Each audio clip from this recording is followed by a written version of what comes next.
A lot of pastors today call themselves life coaches. I applaud that. I want them to stop using the word pastor because they're not. It's like when someone told me a while back, aren't you kind of angry that all these churches are taking Baptist off their signs and stuff? And I said, no, I'm glad they're not Baptist. Self-realization? Prosperity? Brothers, I literally have to restrain myself when I hear somebody say Jehovah Jireh, the Lord will provide, and then point to their Mercedes. The Lord will provide what?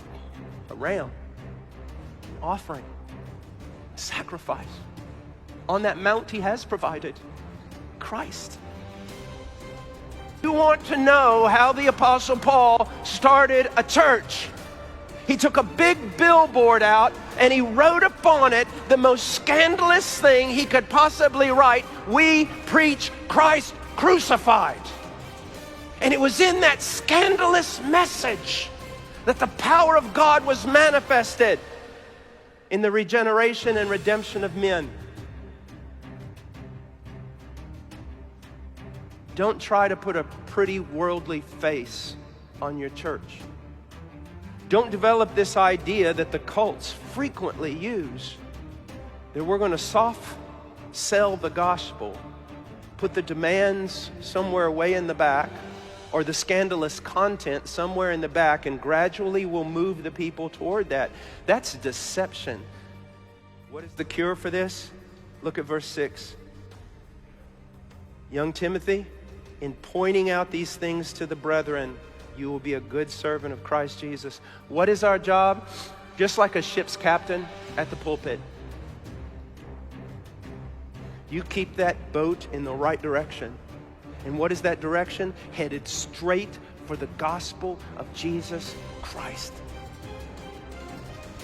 Everything about your church is the gospel of Jesus Christ. Your proclamation begins with the gospel of Jesus Christ in living colors.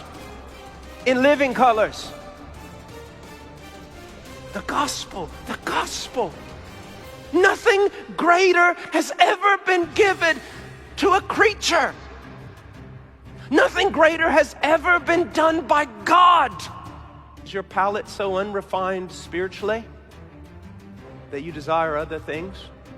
Is your church's palate so unrefined because of your preaching that you have to entertain them or get them occupied in your vision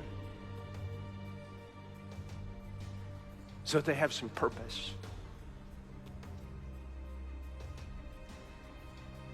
I really get sick and tired of men with all their visions.